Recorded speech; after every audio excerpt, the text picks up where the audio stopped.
Periyar Maniamma Institute of Science and Technology, Tanjavur. Mechanical engineering with specialization in energy engineering, robotics and industrial automation. வரும் June 19ஆம் தேதியன்று மாநிலங்களவை உறுப்பினருக்கான தேர்தல் நடைபெறவுள்ளது. மொத்தம் 6 இடங்கள் நிரப்பப்பட உள்ள நிலையில் திமுக 4 இடங்களில் போட்டியிடுகிறது. அதில் ஏற்கனவே ஒப்பந்தத்தின்படி மக்கள் நீதி மையத்திற்கு ஒரு இடம் ஒதுக்கப்பட்டுள்ளது. மீதமுள்ள 3 இடங்களுக்கு திமுக வேட்பாளர்களை அறிவித்துள்ளது.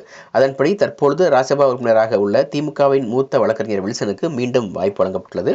மூத்த வழக்கறிஞர் வில்சனுக்கு மீண்டும் வாய்ப்பு வழங்கப்பட்டுள்ளது பல்வேறு தரப்பிலும் பாராட்டை பெற்றுள்ளது. தமிழக அரசின் சார்பில் பல்வேறு வாதங்களை உச்சநீதிமன்றத்தில் திறம்பட வைத்து தமிழக அரசுக்கு பெருமை தேடித்தந்ததாகவும் திமுகவிற்கு ஒரு அடையாளமாக வில்சன் நாடாளுமன்றத்தில் செயல்படுவதாகவும் அதேபோல உச்சநீதிமன்றத்தில் பல்வேறு முக்கியமான வழக்குகளில் வரலாற்று சிறப்புமிக்க தீர்ப்பை பெற்று தந்ததற்காகவும் இந்த சன்மானம் கொடுக்கப்பட்டுள்ளதாக சொல்லப்படுகிறது. குறிப்பாக ஆளுநருக்கு எதிரான வழக்கில் உச்சநீதிமன்றம் கொடுத்த இந்த வரலாற்று சிறப்புமிக்க தீர்ப்பில் வில்சன் அவர்களுடைய பங்கு மிகப்பெரியது என்பதால் இந்த வாய்ப்பு மீண்டும் வழங்கப்பட்டுள்ளதாக சொல்லப்படுகிறது. அந்த வகையில் தமிழ்நாடு கத்தோலிக்க ஆயர் பேரவைத் தலைவரும் சென்னை மயிலை உயர்மறை மாவட்ட பேராயருமான டாக்டர் ஜார்ஜ் அந்தோணிசாமி அவர்கள் தமிழ்நாடு முதலமைச்சர் மு.க. ஸ்டாலின் அவர்களுக்கு எழுதியுள்ள கடிதத்தில் ரோமன் கத்தோலிக்கரான திரு பி. வில்சனுக்கு மீண்டும் மாநிலங்களவை உறுப்பினர் பதவி கொடுத்துள்ளது உள்ளபடியே மகிழ்ச்சி கடந்த 6 ஆண்டுகளில் அவர் நமது மாநிலத்துக்கும் குறிப்பாக சிறுபான்மை சமூகத்துக்கும் கிறிஸ்தவ சமூகத்துக்கும் மிகப்பெரிய பங்காற்றியுள்ளதாகவும் குறிப்பிட்டுள்ளார்.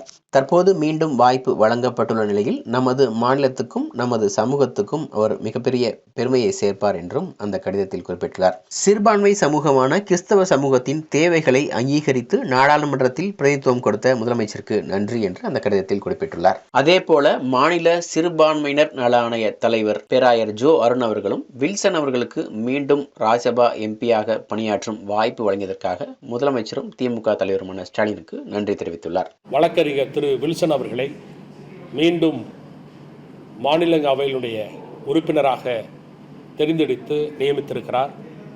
அவருக்கு சிறுபான்மையினர் சார்பாகவும் சிறுபான்மை மக்களுடைய சார்பாகவும் அவருக்கு என்னுடைய மனமார்ந்த நன்றியை தெரிவித்துக் கொள்கிறேன். திரு வழக்கறிஞர் வில்சன் அவர்கள் சமூக நீதி கூட்டமைப்பு என்கிற அமைப்பை உருவாக்கி எங்கெங்கெல்லாம் சமூக நீதி மறுக்கப்படுகிறதோ அங்கெல்லாம் சமூக நீதியின் குரலாக இருக்க வேண்டும் என்று மிகவும் பாடுபட்டு கொண்டிருக்கிறவர்.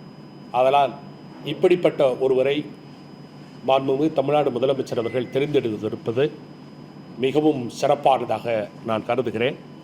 எல்லாருடைய சார்பாகவும் முக்கியமாக சிறுபான்மை மக்கள், இஸ்லாமியர், கிறித்தவர்கள், சமணர்கள், சௌராஷ்டிரர்கள், சீக்கியர்கள், பார்சிகள் மற்றும் மொழிவாரியான ஒவ்வொரு சிறுபான்மையின் சார்பாகவும் மாண்புமிகு தமிழ்நாடு முதலமைச்சர் அவர்களுக்கு நன்றியை தெரிவித்துக் கொள்கிறேன். Periyar Maniamma Institute of Science and Technology, Tanjavur. Mechanical engineering with specialization in energy engineering, robotics and industrial automation.